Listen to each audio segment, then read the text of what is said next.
எனதருமை மாணவ நண்பர்கள் அனைவருக்கும் வணக்கம். நான் உங்கள் பொன்வேல் பாண்டியன். இந்த பதிவில் நம்ம பார்க்க போகிறது தேசிய நுகர்வோர் உரிமைகள் தினம் மற்றும் உலக நுகர்வோர் உரிமைகள் தினம். இந்தியாவில் தேசிய நுகர்வோர் உரிமைகள் தினம் ஒவ்வொரு ஆண்டும் டிசம்பர் 24ஆம் தேதியில் கடைபிடிக்கப்படுகிறது.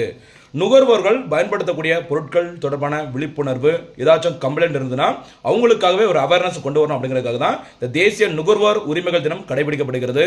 இதுக்கு என்ன காரணம் அப்படின்னு பார்த்தீங்கன்னா, டிசம்பர் 24 1986 இந்தியாவின் குடியரசுத் தலைவராக இருந்தவர் ஸ்ரீ கியானி ஜெயில் சிங் அவர்கள் அவங்க தான் இந்த நுகர்வோர் உரிமைகள் பாதுகாப்பு சட்டத்திற்கு ஒப்புதல் வழங்கியிருந்தாங்க. அப்படி ஒப்புதல் வழங்கப்பட்ட டிசம்பர் 24ஆம் தேதி இந்தியாவில் தேசிய நுகர்வோர் உரிமைகள் தினம். அந்த டைம்ல இந்த இந்தியாவின் பிரதமராக இருந்தவர் திரு ராஜீவ்காந்தி அவர்கள் மறக்கக்கூடாது. சரியாமா?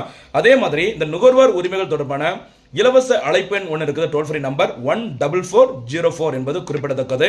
அதே மாதிரி சர்வதேச அளவில் உலக நுகர்வோர் உரிமைகள் தினம் மார்ச் 15ஆம் தேதியில் கடைபிடிக்கப்படுகிறது. அப்போ இந்தியாவில் தேசிய நுகர்வோர் உரிமைகள் தினம் டிசம்பர் 24, இன்டர்நேஷனல் லெவலில் இந்த கன்சூமர் ரைட்ஸ் டே அப்படிங்கிறது மார்ச் 15 மறக்கக்கூடாது.